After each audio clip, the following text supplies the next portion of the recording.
Greetings everyone. Welcome to the part 3 of the EEG series in which we are dealing with artificial intelligence for the classification of psychological disorder. In this case, we are dealing with schizophrenia. We have taken a data set and we have dealt with machine learning in the part 1. In the part 2, we have seen that how we can build a convolution neural network using Keras, which is a wrapper of TensorFlow. This is the part 3 in which we are going to implement a paper, ChronoNet. The ChronoNet is basically a CNN LSTM network, and to implement this we are not using Keras but we are using PyTorch, because we have seen scikit-learn in the part 1, Keras in the part 2, and in the part 3 we are dealing with PyTorch. So let me go to the PDF version of this paper and see what we can do. This is the paper. You should read it. This is a very good paper.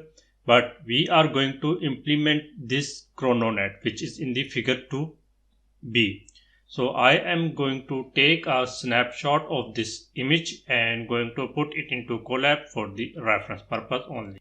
So let me take a snapshot of it and I am going to put it in my Google Colab text section. And here is the ChronoNet architecture.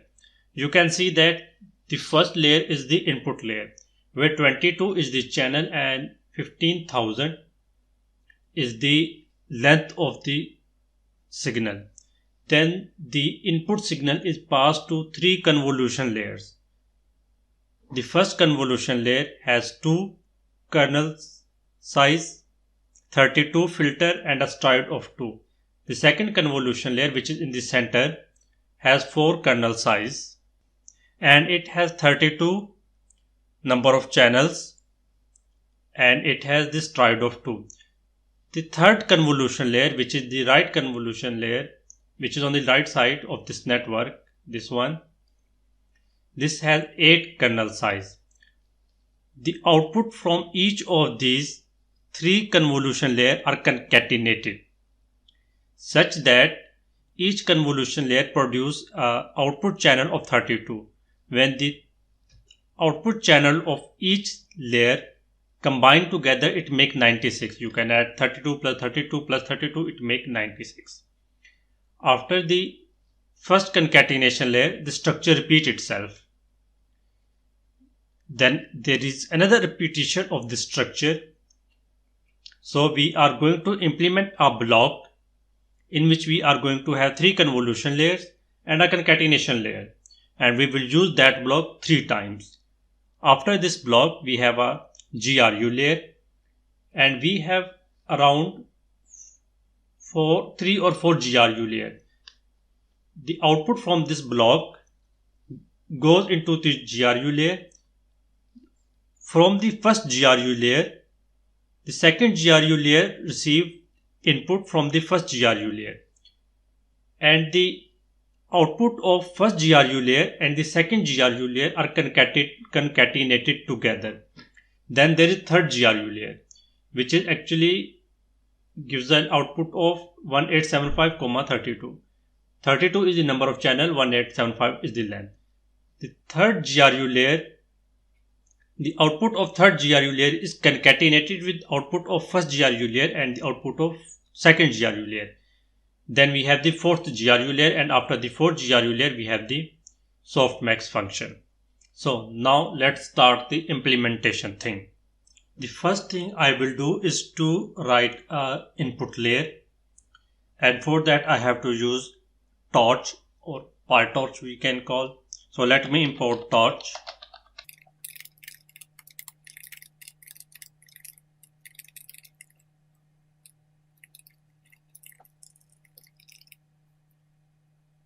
Okay, I have created a random tensor which have 3 batch size, 22 number of channel and 15,000 is the length of sequence. In this image there is no batch size, but we have to use a batch size. You can take it as 1, you can take it as 2, it is up to you. I am taking it as 3.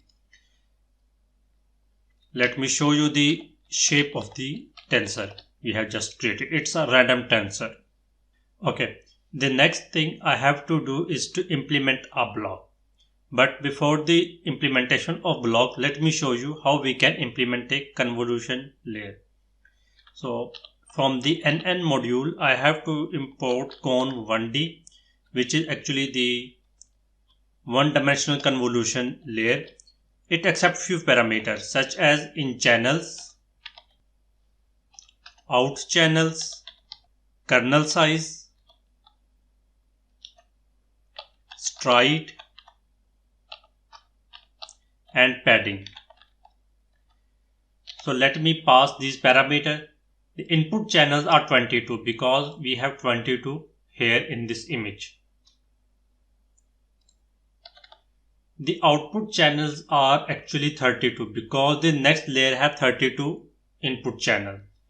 So here you can see the 32 or here you can see the 32. So the output channels are 32. The kernel size is 2 in this convolution layer.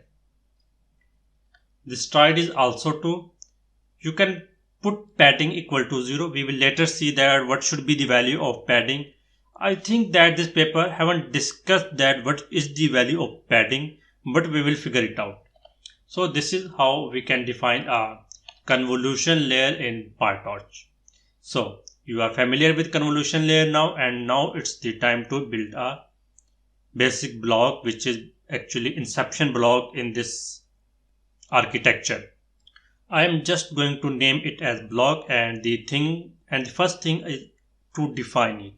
So let me define a class.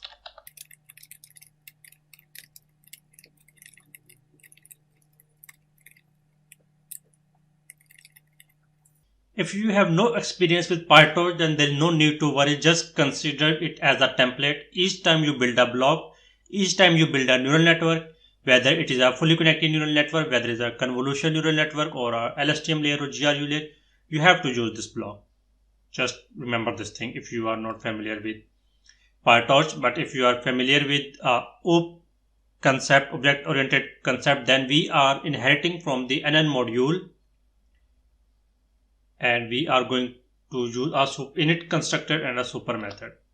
I'm not good in that even. So let me define the first convolution, which is this one. I'm starting from left to right. Let me implement this one, which has 2 kernel size.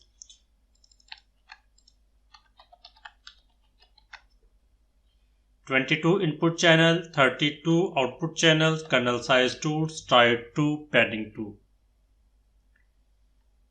Then I am going to implement the second one, which is the central one.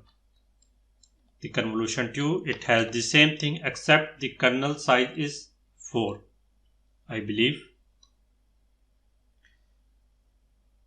Then I am going to implement the third one, which is on the right side, and this time the kernel size is 8, the rest of the things remain the same. Then I have to define a ReLU activation function. Till this point, these layers are just initialized. So now I have to pass the data from this layer. So I will define a forward function. X1 is the output of the first layer. So the self.con1 receives the input X and it gives an output X1. Similarly with all rest of the 2 convolution layers. Now we have received the output of all the 3 layers, and now it's the time to concatenate them.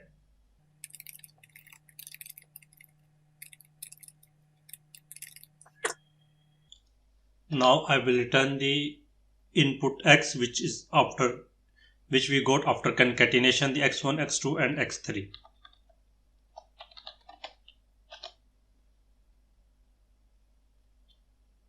Let me tell you one thing in advance. This will give us an error if we are going to pass our input to this block. But let me show what is the error and how we can resolve that. So let me initialize my block, and the output of the block is out1 because this is the first block, and we are going to pass input here, and now we are going to define the shape of the output 1. Okay, it says that name ReLU is not defined because we forgot to use nn.ReLU. Okay, it said that not implemented.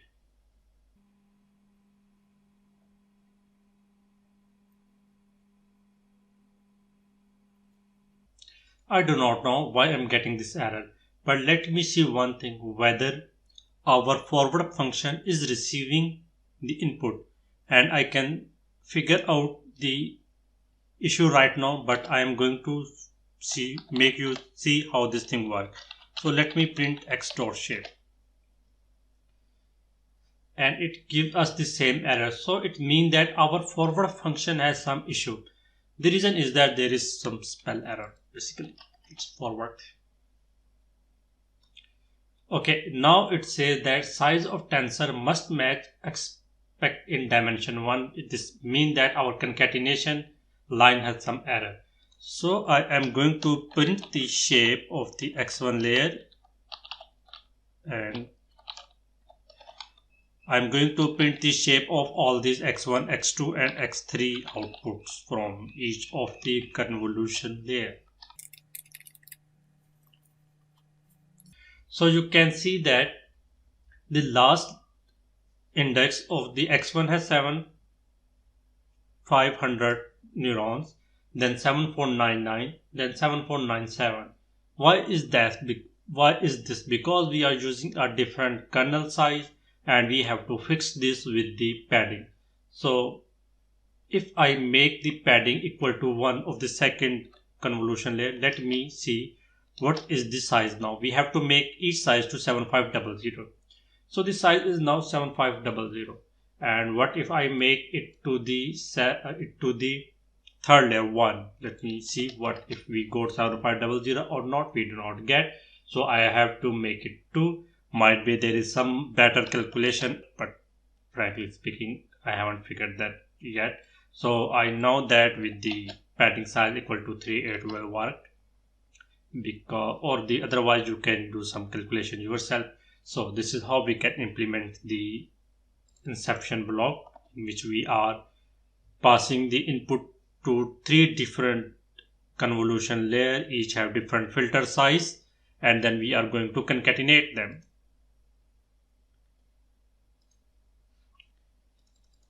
So let's make this thing more generic. I am going to accept a in plane argument from the block, and I'm going to replace the in channels from this in place.